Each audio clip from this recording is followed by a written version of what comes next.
السلام علیکم ورحمۃ اللہ وبرکاتہ۔ کتاب مکاشفۃ القلوب، باب 11واں، اطاعت الہی و محبت الہی و محبت رسول صلی اللہ تعالیٰ علیہ وسلم۔ فرمان الہی ہے، قل ان کنتم تحبون اللہ فاتبعونی یحببکم اللہ۔ فرما دے اے نبی، اگر تم اللہ سے محبت رکھتے ہو تو میری اتباع کرو، اللہ تمہیں محبوب رکھے گا۔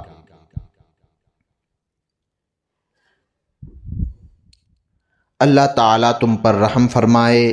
اچھی طرح سمجھ لو کہ بندے کے لیے اللہ اور اس کے رسول کی محبت، ان کی اطاعت اور ان کے احکامات کی پیروی ہے، اور اللہ تعالیٰ کے لیے بندوں کی محبت، رحمت و بخشش کا نزول ہے۔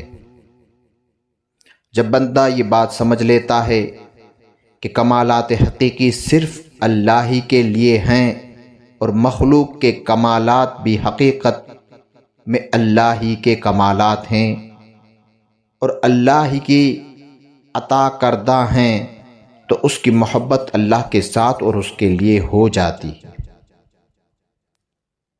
یہی چیز اس بات کا تقاضا کرتی ہے کہ بندہ اللہ کی اطاعت کرے اور جن باتوں کا وہ اقرار کرتا ہے ان امور سے اس محبت میں اضافہ ہو۔ اسی لیے محبت کو اطاعت کے ارادوں کا نام دیا گیا ہے اور اس کو اخلاص، عبادت اور رسول اللہ صلی اللہ تعالیٰ علیہ وسلم کی اتباع کے ساتھ مشروط کیا گیا ہے۔ حضرت حسن رحمۃ اللہ تعالیٰ علیہ کا قول ہے کہ کچھ لوگوں نے حضور صلی اللہ تعالیٰ علیہ وسلم سے عرض کیا کہ ہم رب تعالیٰ سے محبت کرتے ہیں۔ تب یہ آیت کریمہ نازل ہوئی، یعنی اطاعت رسول صلی اللہ تعالیٰ علیہ وسلم محبت الہی کا موجب ہے۔ حضرت بشر حافی رحمۃ اللہ تعالیٰ علیہ کو بلند مقام کیسے عطا ہوا؟ حضرت بشر حافی رحمۃ اللہ تعالیٰ علیہ کہتے ہیں کہ میں نبی صلی اللہ تعالیٰ علیہ وسلم کے دیدار بہجت اسرار سے خواب میں مشرف ہوا۔ آپ نے مجھ سے دریافت فرمایا، بشر حافی، جانتے ہو اللہ نے تمہیں تمہارے ہم عصروں سے بلند مقام کیوں دیا ہے؟ میں نے عرض کی، نہیں یا رسول اللہ صلی اللہ تعالیٰ علیہ وسلم۔ آپ نے فرمایا، اس لیے کہ تم نیکوں کی خدمت کرتے ہو، دوستوں کو نصیحت کرتے ہو، میری سنت اور اہل سنت سے محبت رکھتے ہو اور اپنے دوستوں سے حسن سلوک روا رکھتے ہو۔ فرمان نبوی ہے، جس نے میری سنت کو زندہ کیا اس نے مجھ سے محبت کی، اور جس نے مجھ سے محبت کی وہ قیامت کے دن میرے ساتھ ہوگا۔ شرعت الاسلام اور آثار مشہورہ میں ہے کہ جب مذہب میں فتنے پیدا ہو جائیں اور مخلوق میں پراگندگی رونما ہو جائے، اس وقت حضور صلی اللہ تعالیٰ علیہ وسلم کی سنت پر عمل پیرا ہونے کا ثواب 100 شہیدوں کے اجر کے برابر ہے۔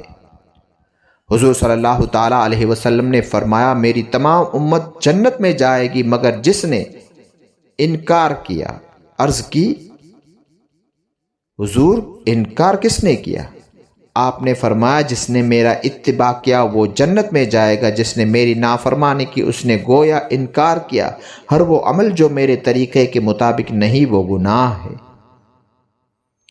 ایک عارف باصفا کا ارشاد ہے، اگر تو کسی شے کو ہوا پر اڑتا ہوا یا پانی پر چلتا ہوا یا آگ وغیرہ کھاتا ہوا دیکھے لیکن وہ عملاً اللہ کے کسی فرض یا نبی کی کسی سنت کا تارک ہو تو وہ جھوٹا ہے، اس کا دعوی محبت باطل ہے اور اس کی کرامت نہیں استدراج ہے۔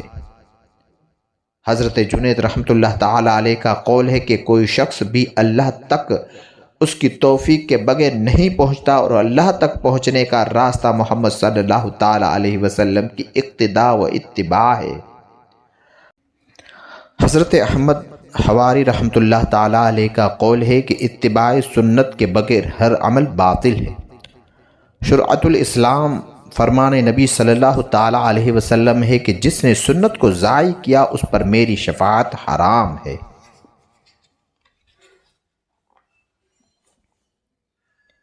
ایک شخص نے ایک دیوانے سے ایک ایسا عمل سرزد ہوتے دیکھا جو خلاف توقع تھا۔ وہ جناب معروف کرخی رحمۃ اللہ تعالی علیہ کی خدمت میں پہنچا اور واقعہ کہہ سنایا۔ آپ نے کہا اللہ کے بہت سے عشاق ہیں، کچھ چھوٹے ہیں، کچھ بڑے، کچھ عقل مند ہیں اور کچھ دیوانے ہیں۔ جس شخص کو تم نے دیکھا وہ اللہ کا عاشق دیوانہ ہے۔ حکایت حضرت جنید کہتے ہیں کہ ہمارے شیخ سری سقطی رحمۃ اللہ تعالی علیہ بیمار ہو گئے۔ ہمیں ان کی بیماری کے اسباب کا پتہ نہیں چل رہا تھا۔ کسی نے ہمیں ایک حکیم حاذق کا پتہ بتلایا۔ ہم ان کا قارورہ اس حکیم کے پاس لے گئے۔ وہ حکیم کچھ دیر توجہ سے اسے دیکھتا رہا، پھر بولا یہ کسی عاشق کا قارورہ نظر آتا ہے۔ یہ سنتے ہی میں بے ہوش ہو گیا اور بوتل میرے ہاتھ سے گر گئی۔ جب میں نے سری سقطی رحمۃ اللہ تعالی علیہ کو واپس آ کر واقعہ بتلایا تو انہوں نے تبسم فرمایا اور فرمایا اسے اللہ سمجھے، اس نے یہ کیسے معلوم کر لیا؟ میں نے پوچھا کیا محبت کے اثرات پیشاب میں بھی ظاہر ہوتے ہیں؟ آپ نے فرمایا ہاں۔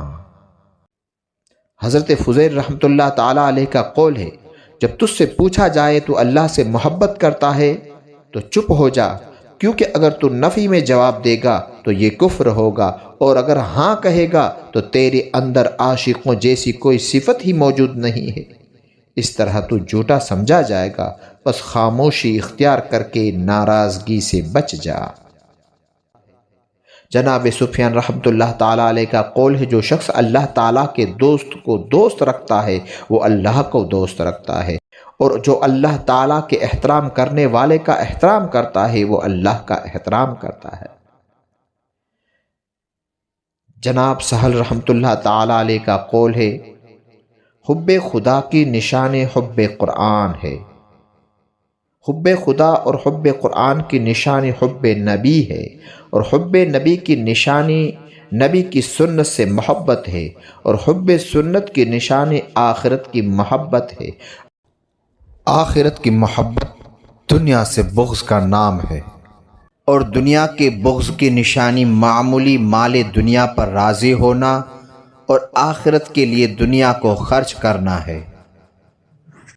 حضرت ابو الحسن زنجانی کا قول ہے عبادت کی بنیاد 3 چیزوں میں ہے: آنکھ، دل، زبان۔ آنکھ عبرت کے لیے، دل غور و فکر کرنے کے لیے، اور زبان سچائی کا گہوارہ اور ذکر و تسبیح کے لیے ہو۔ چنانچہ فرمان الہی ہے وَاذْكُرُوا اللَّهَ ذِكْرًا كَثِيرًا وَسَبِّحُوهُ بُكْرَةً وَأَصِيلًا۔ تم اللہ کا بہت زیادہ ذکر کرو اور صبح و شام اس کی تسبیح بیان کرو۔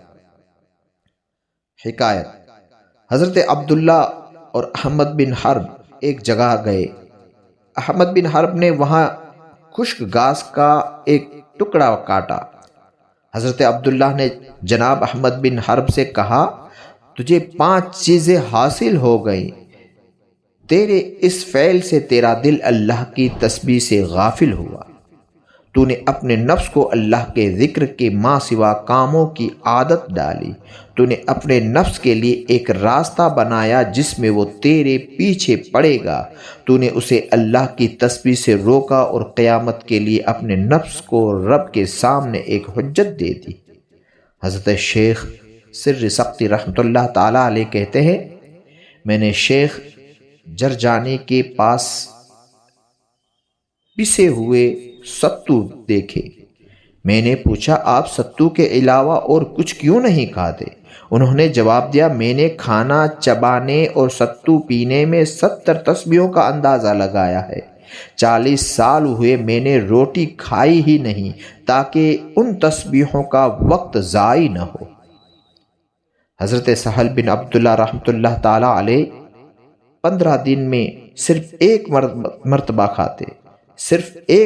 کھاتے، اور جب ماہ رمضان آتا تو مہینے میں صرف ایک مرتبہ کھاتے، بعض اوقات تو وہ 70 دنوں تک بھی کچھ نہ کھاتے۔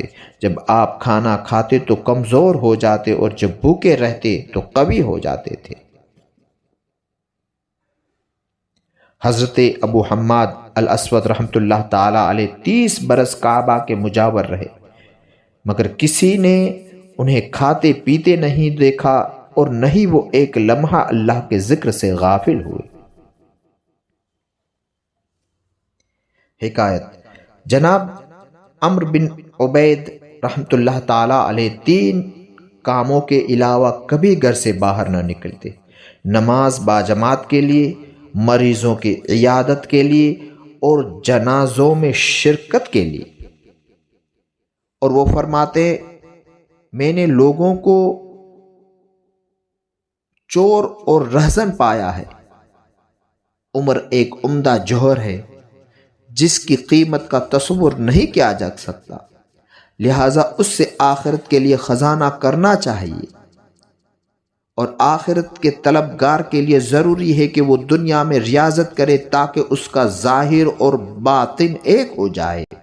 ظاہر اور باطن پر مکمل اختیار حاصل کیے بغیر خزانے کا سنبھالنا مشکل ہے۔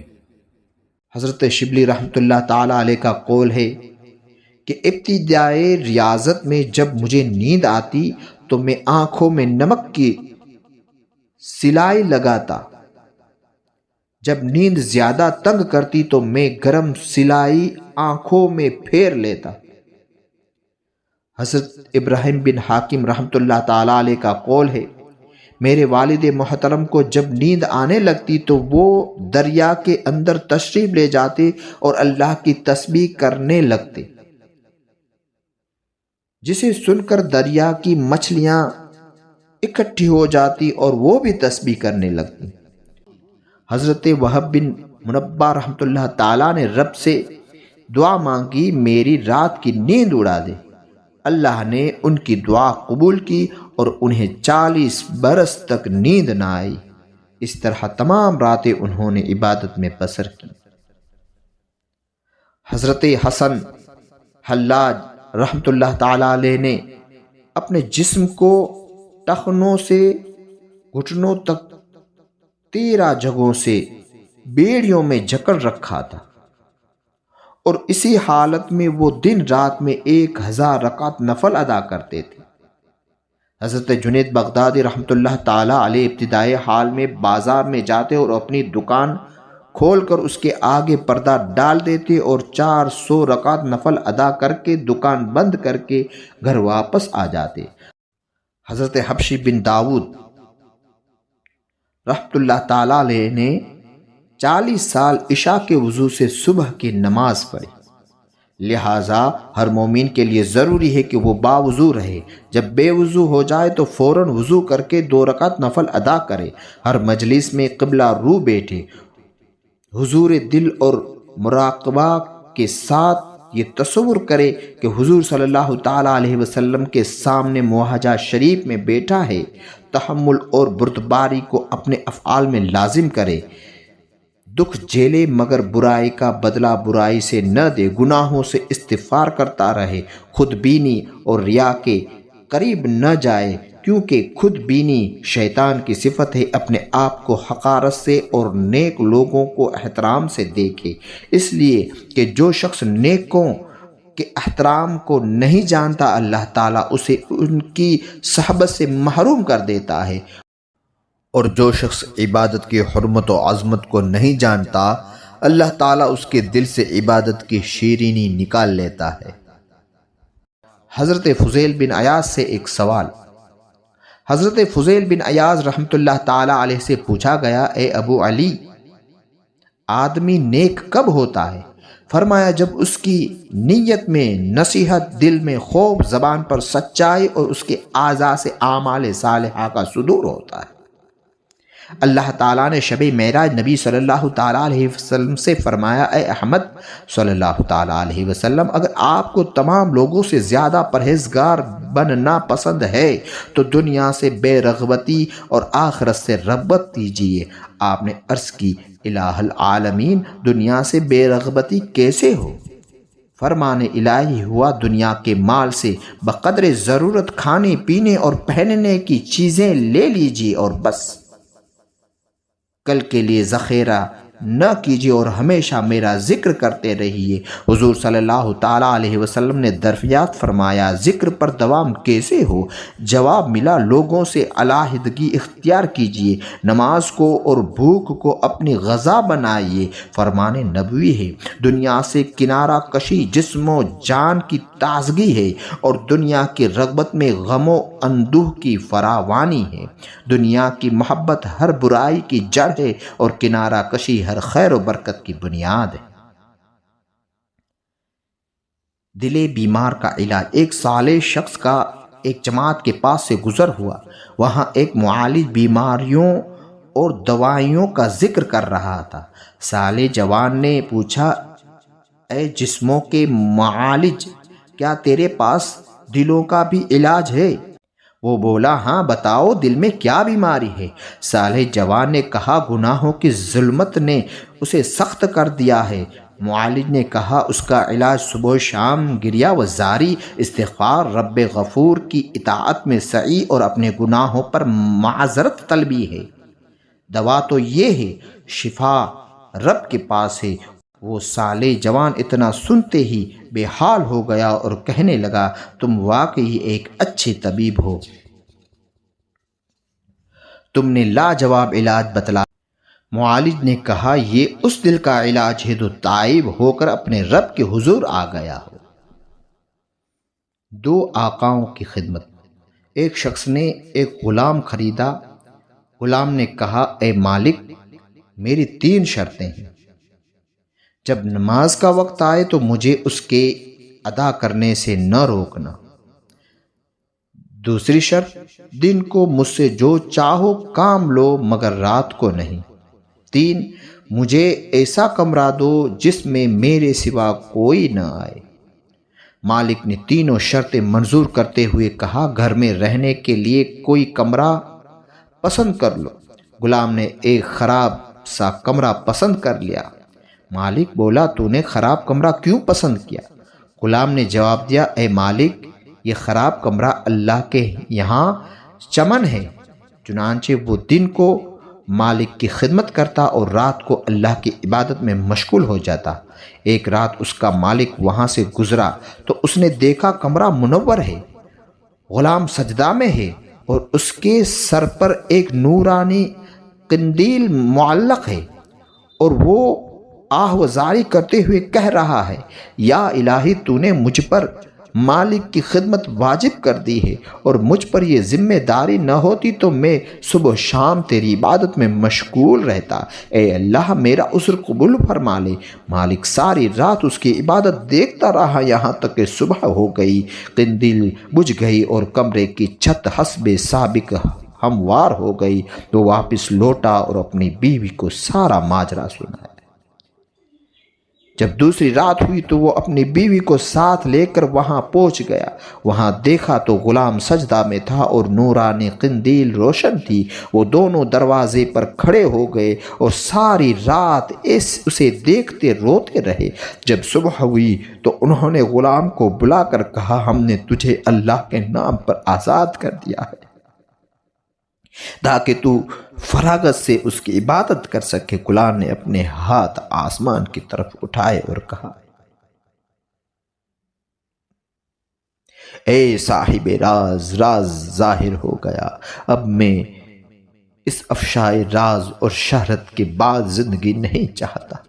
پھر کہا، اے الہی، مجھے موت دے دے، اور گر کر مر گیا۔ واقعی صالح اور عاشق اور طالب مولا لوگوں کے حالات ایسے ہی تھے۔ حضرت موسیٰ علیہ السلام سے دوست کی فرمائش۔ زہر الریاض میں ہے کہ موسیٰ علیہ السلام کا ایک عزیز دوست تھا۔ ایک دن آپ سے کہنے لگا، اے موسیٰ، میرے لیے دعا کر لیجئے کہ اللہ تعالیٰ مجھے اپنی معرفت عطا فرمائے۔ آپ نے دعا کی، اللہ تعالیٰ نے آپ کی دعا قبول فرمائی اور وہ دوست آبادی سے کنارہ کش ہو کر پہاڑوں میں وحوش کے ساتھ رہنے لگا۔ جب موسیٰ علیہ السلام نے اسے نہ پایا تو رب تعالیٰ سے التجا کی، الہی میرا وہ دوست کہاں گیا؟ رب تعالیٰ نے فرمایا، اے موسیٰ، جو مجھے صحیح معنوں میں پہچان لیتا ہے وہ مخلوق کی دوستی کبھی پسند نہیں کرتا، اس لیے اس نے تمہاری اور مخلوق کی دوستی کو ترک کر دیا ہے۔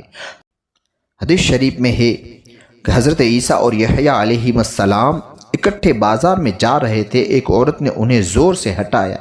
حضرت یحییٰ علیہ السلام نے کہا، رب کی قسم مجھے اس کا پتہ ہی نہیں چلا۔ حضرت عیسیٰ علیہ السلام نے کہا، سبحان اللہ، آپ کا بدن تو میرے ساتھ ہے مگر دل کہاں ہے؟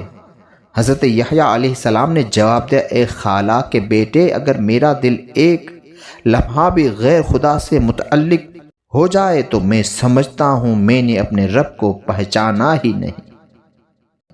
کہا گیا ہے سچی معرفت یہ ہے کہ انسان دنیا و آخرت کو چھوڑ کر اللہ تعالیٰ کا ہی ہو جائے اور شراب محبت کا ایسا جام پیے کہ اللہ تعالیٰ کا دیدار کیے بغیر ہوش میں نہ آئے، ایسا شخص ہی ہدایت یاب ہے۔